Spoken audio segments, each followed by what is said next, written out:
Urban. Teacher Irene.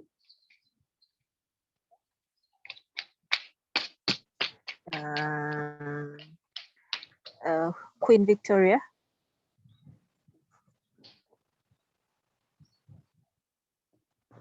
Queen.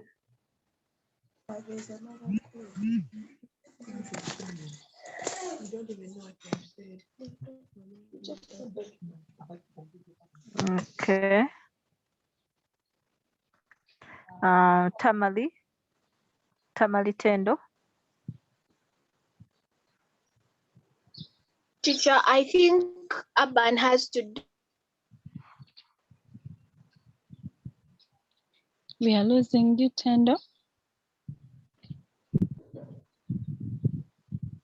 do with modern. I think. Okay, we shall get back to you later. Vanessa Atkunda.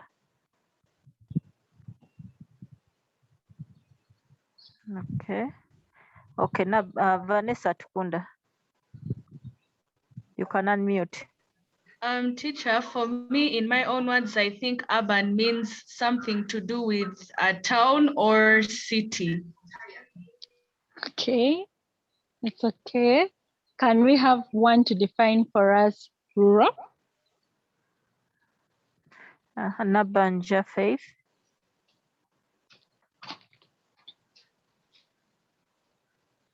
Nabanja, you can unmute.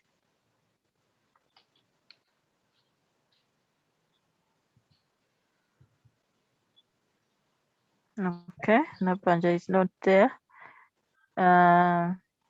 Yvonne. Okay, Angela.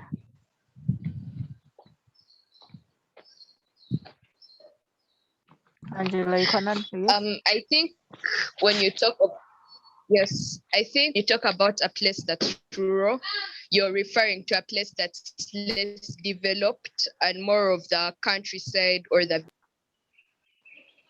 Very correct. Thank you. Thank you very much. So in our topic today is urban and rural life. So Teacher Deborah, can we go down to the next urban and rural life? And then can we proceed to the next slide?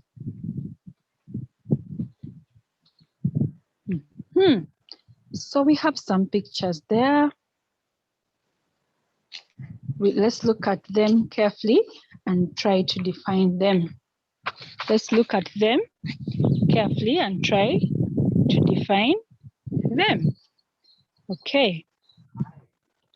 Given a chance, there's that question A, given a chance, which location above, in the picture above, would you choose to stay and why? Given a chance, which location would you choose to stay and why? Teacher Irene, can you help us? Okay, Daniela. For the pictures, Daniela. we are referring to the pictures. Okay, Daniela. I would choose the fourth picture, bottom right, because it is more developed, and if I wanted a job, I would get a good job from there. Yes, thank you. It has Another good roads. One. Thank you. Let's have another one. Joy Mary.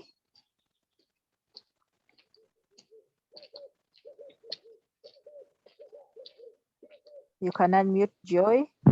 I would also choose the same as the last speaker because it's more developed and it's easier to stay in a developed place because there's a lot of, maybe let's say electricity and it never runs out.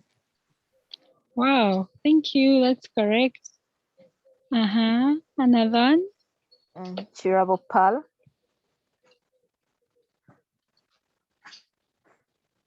Honestly, I don't want to lie. I would want to stay in the place with a lot of trees because there I get enough fresh air and it's kind of like free. Although it doesn't Wow. have electricity and stuff, but it's nice. It looks like a nice place to stay in because I'm really close to nature. Thank you. Thank you very much. Another one? We have Sophia. Namanda Sophia. I would like stay in the place in the bottom right. Sorry, bottom right, the fourth one, because it looks like they have good social services, and like Daniela said, you can get a good job from there. Good. The last one? Okay. Queen Esther. For me, I'd like to stay at the place at the bottom left, since like they eat well and it's better than the at the picture where you see people, is where you see a woman and a boy cooking food. Okay. Now it seems like everyone would like to stay in the urban area. They are, by the way, they're kind of the two attached. The first one, the rural area plus the kitchen, or found in the village. That is a lady plus a girl cooking something. That is a kitchen. And then we have a modern kitchen or an urban kitchen, plus the roads and the houses and the building there. So most people, for their own reason, they would like to be in the urban area. For someone who is like of the same view like me, I would prefer the village because of the free fresh air and the fruits and everything, whereby I don't need to buy. But anyway, that's my personal opinion. So I think people can tell the difference between the urban life and the rural life or the village life. So what is wrong with Charity Kahuka? Your hand is up. Yes, Charity. Can lower your hand if you're not asking. So let's look at B. Let's look at B.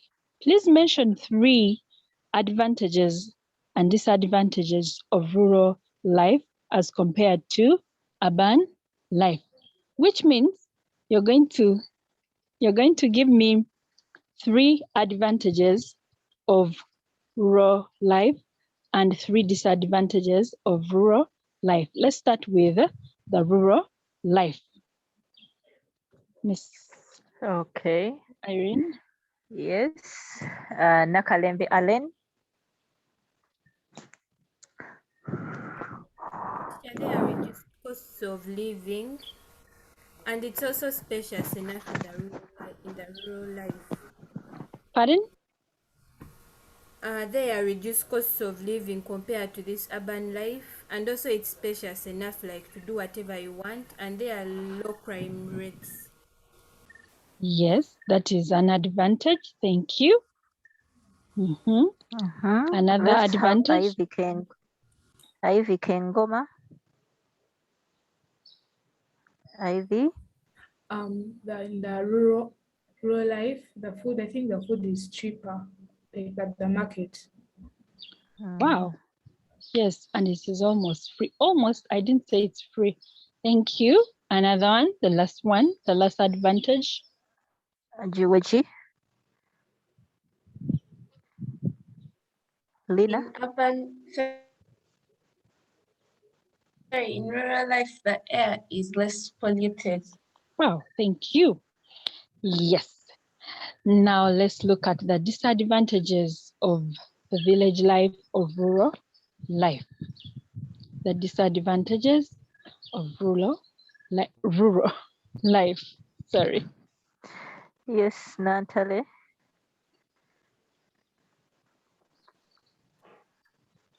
I have an ending work. An ending work. Yes. Daniela. Another disadvantage of village life. Daniela. There is an employment. low employment, as in people have scanty kind of work to do. You go and dig in someone's garden and then you get a living. You go and you go and harvest someone's maize and then you get like 2,000 per day. That is scanty. The last one. Okay, Janet Museveni. Teacher, the services in rural areas are further from people. Pardon? We've lost you. Services in rural areas are far from people. Like you can find when the hospitals and schools. Very far. Yes, that is very right. Whereby someone has to walk like 5 kilometers or 6 kilometers and so many to go to school. And that's why we get so many dropouts. And then maybe you find this other person wants to give birth, has to take a ride on a boda or on a motor, on a site or a bicycle, like for 20 kilometers to 30. The services are very far. For example, education and health. Thank you very much. Let's head to the urban. This time we are going to take we are going to do very quickly. Let's have the advantages of urban life and disadvantages of urban life. Okay, Primrose.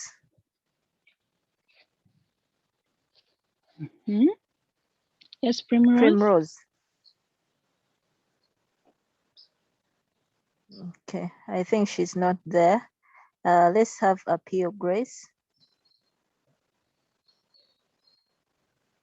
Appeal. Job opportunities in the urban. Job. Yes, you can easily even do something. Even if you drop out of school, you can sell the tomatoes and get money. You can do anything in the urban life for a living. Another one, very quickly. Okay, Nashifa Nakalema. There are good social services in urban areas. Very right. Very good, near to the people. For example, if anything happens here, I'm right in Gaza, I can easily access a hospital for first aid, for anything. So the services are near to the people. The schools are so many. You can take your child to any school. So that is another one. Then the last one, and we go to disadvantages. Okay, Nabanja Faith. Nabanja. The transport facilities are highly developed. Wow, thank you. They are highly developed as compared to the ones in the village, whereby the ones in the village have humps and what and all that. They are better. You take a few hours and then you reach the center or the service, whichever service you are trying to get. So the transportation is very okay. Let's look at the disadvantages within these remaining 2 minutes, and then we head to the next topic. Okay, Alain Nakalembe.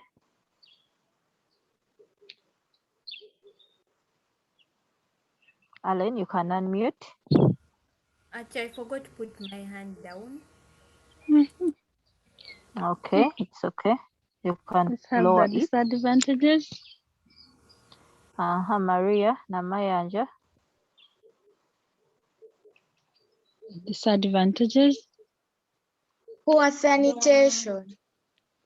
Poor sanitation in some places like downtown there, whereby people are just putting the rubbish in the drainage, and the drainage is taking the water to the water sources like Lake Victoria, all that. People don't have washrooms. Another one. Charity Shalom. Another one. Disadvantage of urban life. high crime rates in urban areas.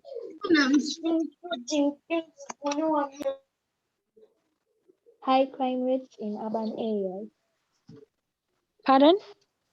High crime rates. High crime rate in urban areas. For example, people snatching people's bags, and leave alone that, people stealing cars on highway. There are even people robbing shops nowadays. I think you see in the news, people are robbing the phone shops, the TV shops. People are robbing every now and then because they want to earn a living through the easier way. And it's a lot more compared to the village life.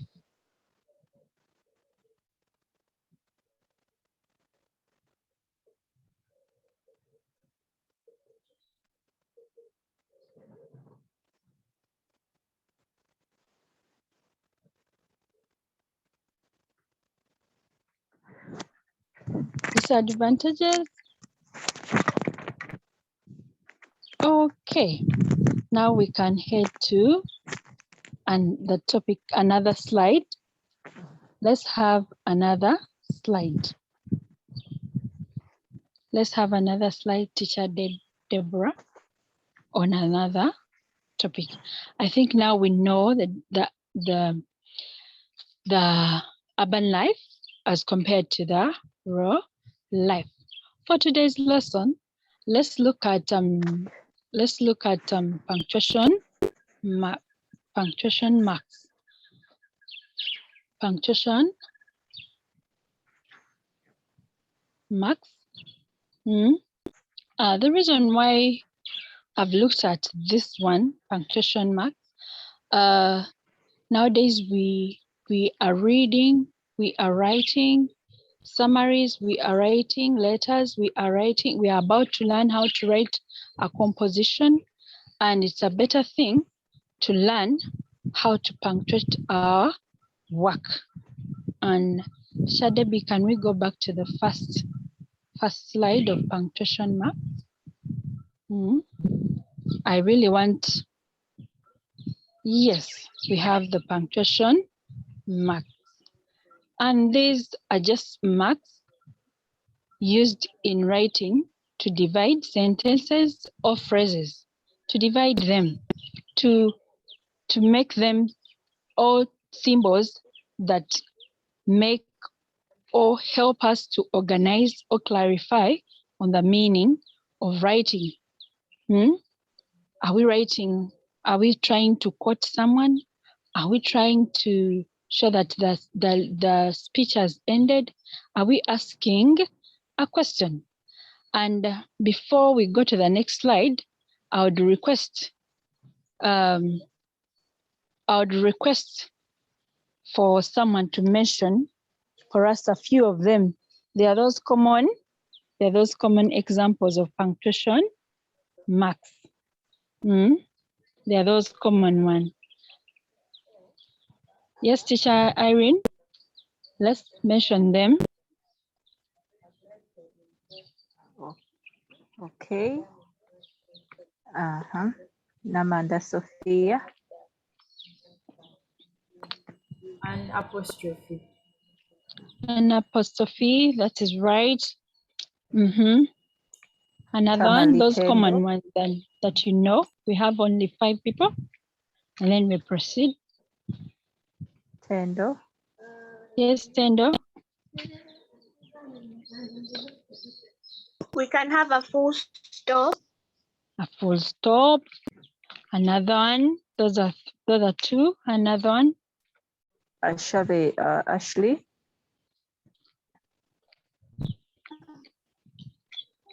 A question mark. Question mark. Lastly. Chiravo Pal. A comma. So there are these symbols, and I think we know these ones from our primary school. There are so many, and I've decided today to look at 11 of them. We shall start with a full stop. we shall start with a full stop, as mentioned by one of our friends. And what does a full stop do? It is a mark used at the end of a sentence and abbreviations. For example, I'm waiting for the day you will come back. I'm waiting for a day you will come back. How does it end a sentence? Back and then a full stop, which shows that I've stopped whatever I am writing, I've stopped whatever I am talking about. And how is it used in the abbreviation? For example, EG, which means, for example, it's put between E and G, as simple as that. Why am I saying this? When we are writing, or when we are writing anything down, we have to have a full stop to show that we've ended our sentence or our statement. Is that okay? Let's continue to the next slide.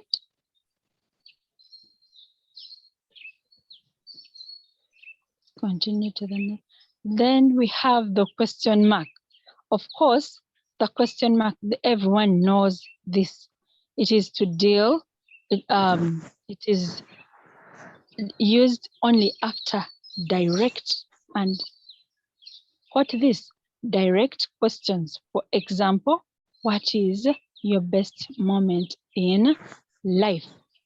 It is to do with interrogation. It is to do with questioning. It is to do with those direct questions. Are we together? So if you're writing a given statement, and of course it is a question, you have to end with a question mark. If you do not include a question mark, that will be wrongly written and you will not have a mark. That is another punctuation mark that we should take care of. We shall have some time to ask. Let's first wait, and let's have another slide. An exclamation mark. It is there in brackets, an exclamation mark. Of course, this is used after words which are shouted and after expression of surprise. That is to say, shock. Words that are shouted or words that express loud noise. For example, boom. Then shock, what? Then surprise, wow. Such words, when you use them, there must be an exclamation mark somewhere because you're surprised or you're shocked or someone is trying to indicate a loud noise or someone is trying to show that there is noise or someone has made noise. For example, come here at once. Come here at once. There's an exclamation mark. That is maybe the teacher shouted at the student. And then we have another example. What a clever boy you are. What a clever boy you are. So you're surprised at the wisdom of this boy. So if you do not include that exclamation mark and yet you're exclaiming, you may lose out on a mark or two. Let's have another one. Let's have another one. We have also the quotations.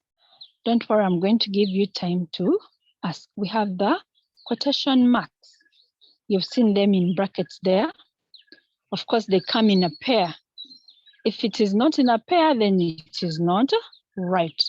There are a pair of marks that are used before and after words of speech in order to show that it is what somebody said, or wrote when writing, or when writing a title. So what are they saying? We use these quotes when we are trying to refer, or when we are giving when we are reporting what someone said. Of course, it's not us who said, but we are trying to report what that person said. For example, said, do not forget to bring your own pens with you, comma, close quotes, our teacher said. You see, you have reported what your teacher said, and it's not you who said it. So you have quoted what she said. I hope we are together. Then sometimes when we are writing a title, for example, the alien woman, we put it in quotes so that people pay. Waiting for there. Wait. So that people pay attention to the title. If you do not quote it, people may think you're just talking about a mere alien woman.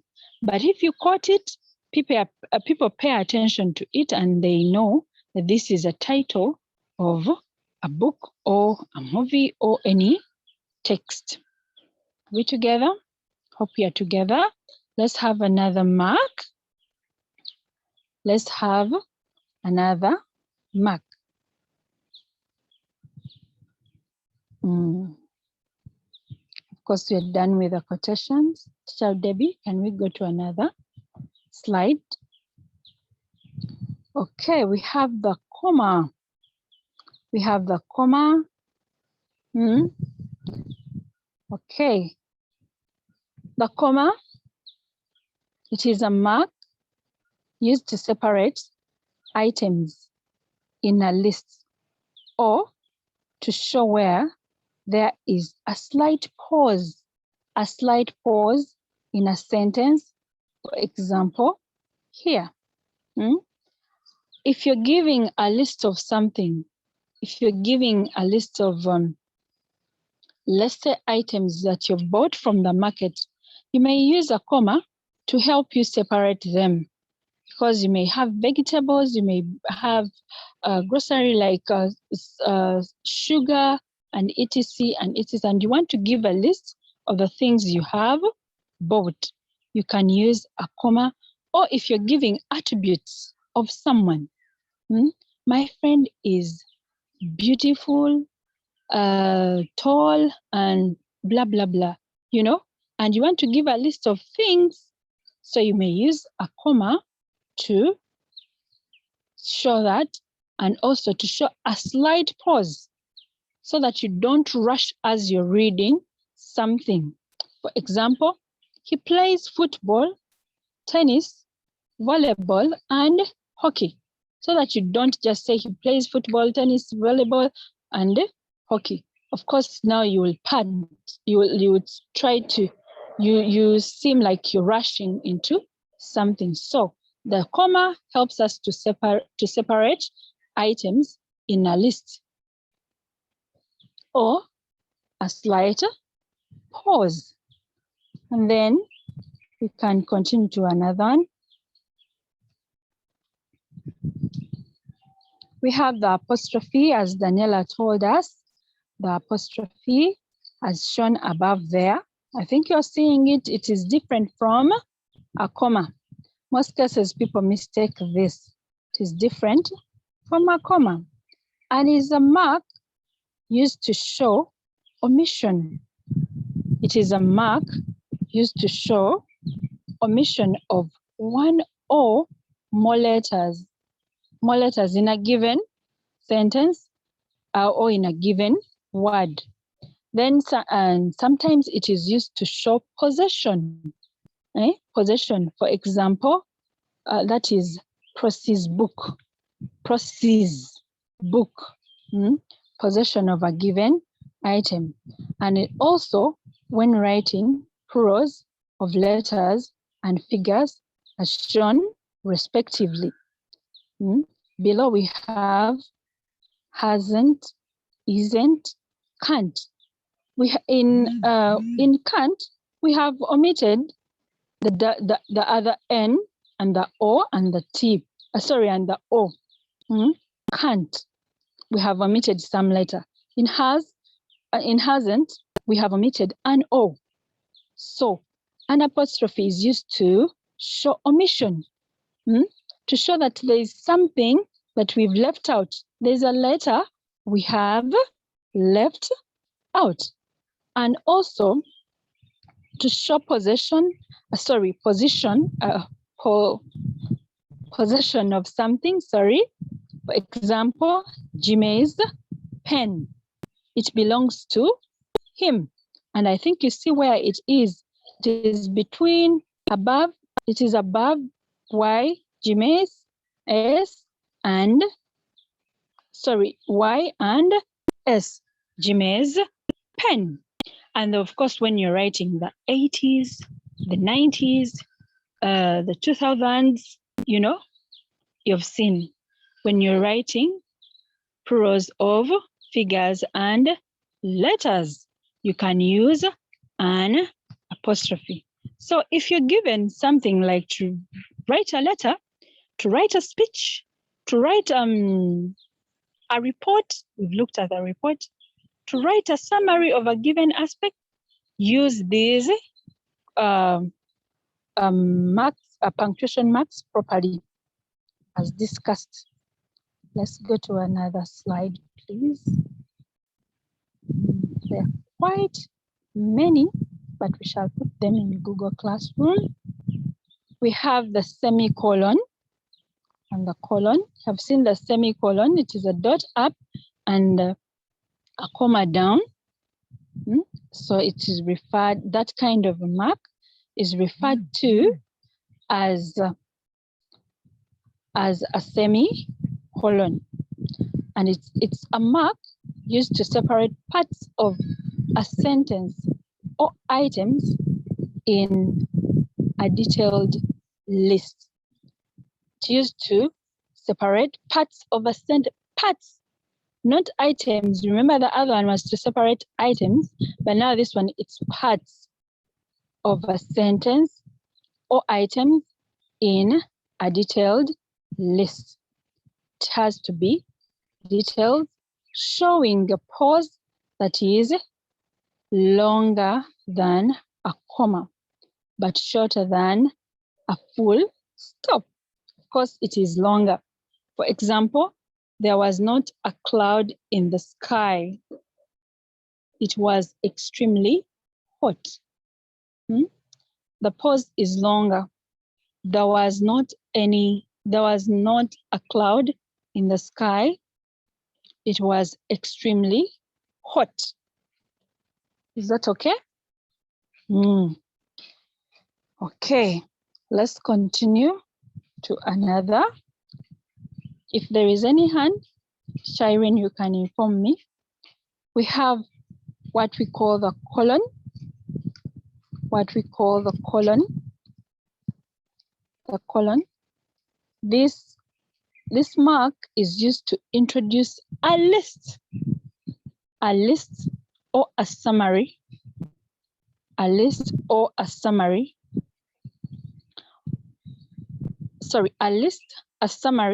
an explanation, or before reporting what somebody has said. In other words, to introduce a quotation. For example, we have Esther, colon, those who can, comma, do, comma, and those who cannot teach. Those who can do, comma, do, and those who cannot teach. If those who can do, let them do. If those who cannot teach. Are we together? So you're introducing a list of those who can do and those who cannot do. that is a colon. And sometimes it introduces also a list of given items, as simple as that. The reason why we've gone back, we know punctuation marks are very easy, but some of us forgetting them while we are writing the other different aspects of English. Let's say letter writing, composition writing, summary writing, etc, etc. So we are just reminding you of how we use them. And you can also use the dictionary to further see how we use them. So Deborah, let's continue to the next. We have the dash. I think it is there in the brackets. You can see it, the dash. This mark is used to show that a sentence was not complete, and usually it was interrupted by another speaker, but the sentence was not complete. For example, I can say, you know, all of you are going to have a break. And before I finish, someone said, but teacher, before we go home, all of you are going to have, before I say a break, someone said, but teacher, before we go home, can I, I did not finish the sentence. So therefore I would put, all of you are going to have, then I put a dash, then I put someone else's word, what she said. That dash always shows that there is continuity of what this other person was about to finish or was saying, that there must be a conclusion of her sentence. But due to someone interrupting, she did not finish. For example, somebody in the audience said, comma, I should like to ask if dash, you see, the dash is there, the quotation are there, but the full stop is not there. There is a dash instead of a full stop because this person was still continuing to ask and then someone interrupted. For example, I'm sorry, interrupted the chairman, but our time is up and no further questions can be allowed. No further questions is allowed, can be allowed.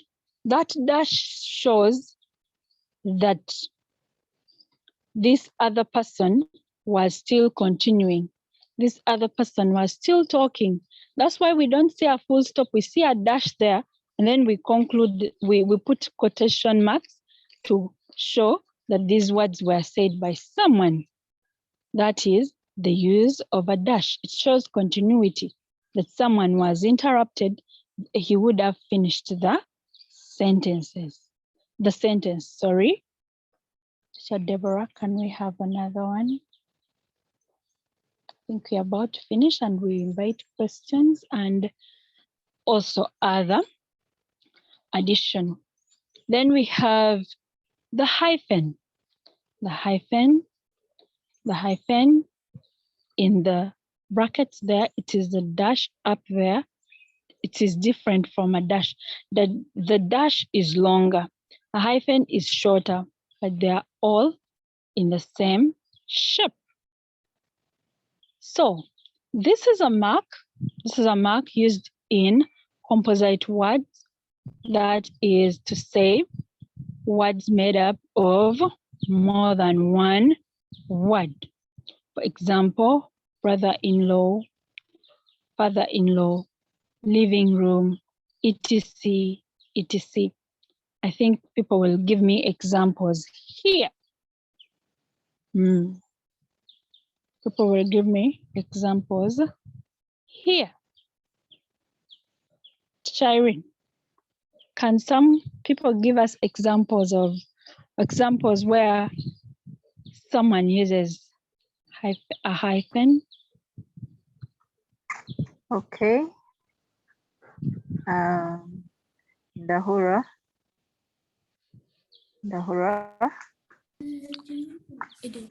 Teacher, I just wanted to ask, can a hyphen be used to show interruption? The dash is better. The dash is used better to show interruption. The dash from our previous explanation. Thank you. Can someone give us some composite words?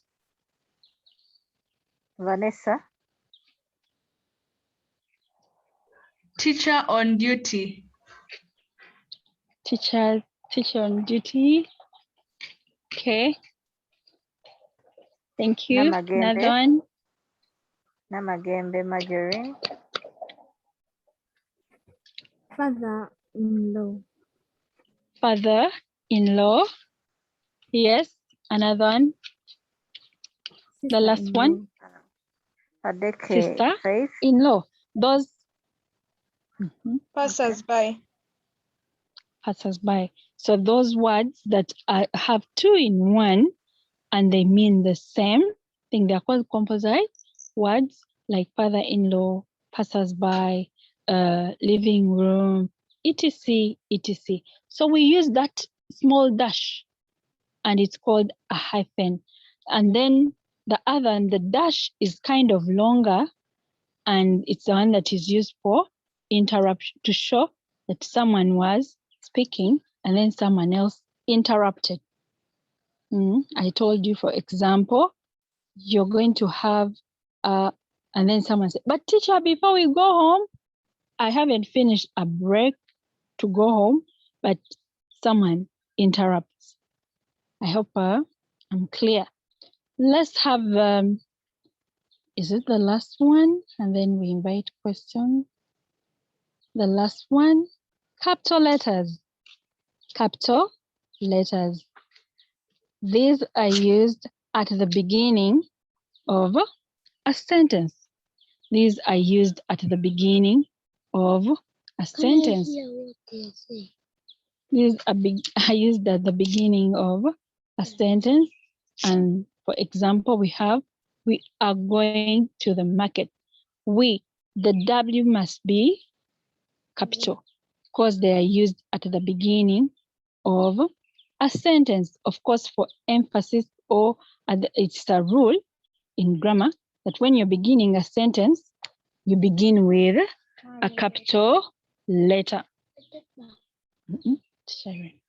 Then B, there are many uses of capital letters and where we are supposed to use them. So we have part B. They are used for all proper nouns and adjectives. Proper nouns, I think you know them. We've done nouns in class. We have France, we have Uganda, we have names of places, etc., and people. And then also abbreviations of nouns and adjectives. We use those capital letters for that. If you're giving abbreviations of proper nouns and adjectives, you have to use those dots, and they're called, those capital letters. For example, B, B, C. B, B, C. U, E, C. U, E, A, C. Uganda, examination, whatever it is, UEC, certificate. Those are abbreviations, and abbreviations of nouns and adjectives, not abbreviations of everything. Because if you're saying, for example, and you want a short form of example, you can just use EG in small letters. But if there are abbreviations of proper nouns and adjectives, we use the capital letters in some cases. Then part C, for all titles applied to a particular person. For example, the president, we can't say the president of Uganda and then we use only a small p. We will use capital P. Then professor, capital P. That is a title given to a particular person. And then the last one is the D. For all words in titles of books, plays, poems, etc., etc. For example, a history of the Sudan, a history of the Sudan in the 19th century. That is a book, a history of the Sudan in the 19th century. Or the alien woman. For all words in the title. The alien woman. The starts with T, capital T, alien woman with capital A, then woman with capital W. For all words in titles of books, plays, poems, etc. As simple as that. You'd ask, but why have we now gone back to do punctuation marks? Yet in primary we did them, we know them, and there are those ones the teachers left, like the round brackets, the art mark, etc., etc. There are so many because there are more than 14. But we picked out the 11 ones because we felt they are more important for us as we continue, as we write the different aspects in English. For example, we are going to learn about composition writing. I don't know which time, if time allows next time, but we need to punctuate our work and we need to know when to use which punctuation mark. And for that time, for this remaining time, let me invite, thank you, Teacher Deborah, for sharing. Let me invite questions about this small topic and about the urban life. Thank you. Chirene, are you there? Yes, I am. Namanda, are there Sophia. any hands? Yes. There are hands. There are hands. Namanda Sophia, your hand is up. Excuse me, teacher. On that sentence where you say those who can do, and wait, those who can do, and those who can't teach. Are you supposed to put a comma in between teach and can't, or you just leave it like that? It's like that. There's no comma. Grammatically, it's right. Another one. Okay, Angela, Teresa. Excuse me, teacher. For the hyphen, can't you use a hyphen when you're writing a number such as 45 or 68? Like you say 60, then a hyphen, then 8, or 40, then a hyphen, then 6, something like that, yeah. Pardon? Pardon? 6 and then 8? Oh, excuse me. Then a hyphen, then 8, like when you're writing numbers. Not sure of that. Not sure of that because it is already 68. Okay. All right, thank you. Yes, another hand. Mugabe Michelle. I wanted to ask about the hyphen.